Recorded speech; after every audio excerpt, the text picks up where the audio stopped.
అర్హులైన లబ్ధిదారులకు ఇందిరమ్మ ఇండ్లు ఇవ్వాలని సిఐటియు జిల్లా కార్యదర్శి రవికుమార్ తెలిపారు. ప్రజా సమస్యలు పరిష్కరించాలని డిమాండ్ చేస్తూ సిద్దిపేట జిల్లా కేంద్రంలోని అర్బన్ తహసీల్దార్ కార్యాలయం ఎదుట సిపిఎం నాయకులు ధర్నా నిర్వహించారు. అనంతరం ఎంఆర్ఓకు వినతి పత్రం అందజేశారు.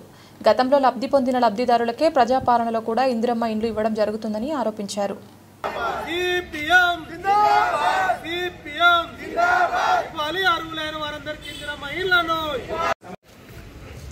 ఎన్నికల ముందు రాష్ట్ర ప్రభుత్వం ప్రజలకు ఇచ్చినటువంటి 6 గ్యారంటీల్లో అమల్లో భాగంగా ఇందిరమ్మ ఇళ్ల ఎంపికకు సంబంధించినటువంటి చూస్తే తెలంగాణ రాష్ట్ర ప్రభుత్వం గొప్పలు చెప్పినటువంటి పరిస్థితి ఉంది. ప్రతి నియోజకవర్గానికి మరి 3500 ఇండ్లు ఇస్తున్నామని చెప్పారు. కానీ ఇందిరమ్మ కమిటీలు వేసి మా కమిటీల ద్వారా ఇందిరమ్మ నిజమైన లబ్ధిదారులను ఎంపిక చేస్తామని చెప్పేసి పారదర్శకతను చూపుతామని చెప్పేసి ప్రభుత్వం మరి గొప్పగా చెప్పింది. కానీ ఈ రోజు ఆచరణలో చూస్తే ఎక్కడ కూడా పారదర్శకత పాటించట్లేదు. పైరివేలు జరుగుతున్న పరిస్థితుంది. ఇందిరమ్మ కమిటీలు వేసి మరి ఇందిరమ్మ కమిటీలో ప్రతి ఒక్కరి కాంగ్రెస్ కార్యకర్తలు ఉన్నటువంటి వాళ్ళకే ఇండ్లు వచ్చిన ప్రతి ఒక్కరికి మళ్ళీ ఇండ్లు ఇస్తున్నటువంటి పరిస్థితుంది. మరి ప్రత్యేకంగా అర్హులైనటువంటి లబ్ధిదారులకు నిజమైన లబ్ధిదారులకు ఇవ్వకుండా ఈరోజు ఇందిరమ్మ కమిటీలు అవకతవకలకు పాల్పడుతున్నటువంటి పరిస్థితుంది. తక్షణమే ఇందిరమ్మ కమిటీలను రద్దు చేయాలని చెప్పేసి మేము సిపిఎంగా డిమాండ్ చేస్తున్నాము. నిజమైన లబ్ధిదారులకి అర్హులైన ప్రతి ఒక్కరికి ఇందిరమ్మ ఇండ్లు ఇవ్వాలని చెప్పి సిపిఎం పార్టీగా డిమాండ్ చేస్తున్నాము. అంతేకాదు మరి 6 గ్యారెంటీలు ఉన్నటువంటిది ముఖ్యమైనది మరి పెన్షన్ కొత్త పెన్షన్ ఇస్తామని చెప్పారు.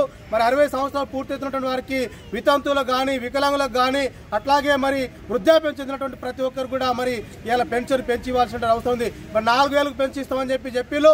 మరి 4000 ఇప్పటి వరకు పెన్షన్ మాట ఎత్తినటువంటి పరిస్థితి లేదు. వికలాంగులకి 6000 పెన్షన్ ఇస్తామన్నారు, అది ఇప్పటి వరకు దాన్ని ప్రకటించలేదు. ఉన్న పెన్షన్ ఈ రోజు రెగ్యులర్ గా ఇచ్చేటువంటి పరిస్థితి అని చెప్పేసి సందర్భంగా మేము గుర్తు చేస్తున్నాము. అదేవిధంగా ప్రతి మహిళకు మరి ప్రతి పేద మహిళకు ఖచ్చితంగా ఈ ప్రభుత్వము ప్రజాపాలనలో మేము ప్రతి మహిళకి మరి ప్రతి నెల 2500 రూపాయలు గృహలక్ష్మి పథకం కింద ఇస్తామని చెప్పారు. మరి చెప్పినటువంటి మాట 18 నెలలు పూర్తవుతున్నా ఎక్కడ కూడా దాని గురించి మరి మాట్లాడేటువంటి పరిస్థితి లేదు. అందుకని మేము చెప్పదలుచుకున్నది ఏంటంటే కాంగ్రెస్ ప్రభుత్వం కూడా గత ప్రభుత్వాల మాదిరిగానే మరి మోసపూరిత వాగ్దానాలు చేసిందని చెప్పేసి ఈ సందర్భంగా ప్రభుత్వాన్ని గుర్తు చేస్తున్నాము. మీరు కనుక ప్రజలకు చిత్తశుద్ధితోటి సంక్షేమ పథకాలు అమలు చేయాలనుకుంటే ఈ గృహలక్ష్మి ఏదైతుందో ఈ ప్రతి నెల 2500లకు సంబంధించినటువంటి వెంటనే అమలు చేయాలని చెప్పేసి ఈ సందర్భంగా డిమాండ్ చేస్తున్నాం. అలాగే మరి ప్రతి ఒక్కరికి గ్యాస్ సబ్సిడీ ఇస్తామని చెప్పారు. మరి గ్యాస్ సబ్సిడీ సంబంధించి కూడా ఎక్కడ కూడా ఇవ్వట్లేదు. అట్లాగే యువ వికాస్ సంబంధించి కూడా మరి 5 లక్షల వరకు ప్రతి యువకుడికి మేము లోన్లు ఇస్తామని చెప్పారు. ఆర్భాటంగా దాన్ని ప్రచారం చేశారు. లక్షలలో ఈరోజు దరఖాస్తులు చేసుకున్న యువకులకి ఇలా మొండి చేపు చూసినటువంటి పరిస్థితి. కేవలం 50,000కి ఇస్తామని చెప్పారు. 50,000కు కూడా మరి అది సిబిల్ స్కోర్ ఉంటే ఇస్తామని చెప్పారు. 50,000 సిబిల్ స్కోర్ ఇవన్నీ ఆంక్షలు పెట్టి ఈరోజు కొర్రి పెట్టి ఎక్కడ కూడా రాజీవ్ వికాస పథకాన్ని అమలు చేసినటువంటి లేదు. ఈరోజు పేరు గొప్ప ఊరిదిబ్బ అనేటువంటి చందంగా ఈ కాంగ్రెస్ ప్రభుత్వం యొక్క పాలన ఉంది.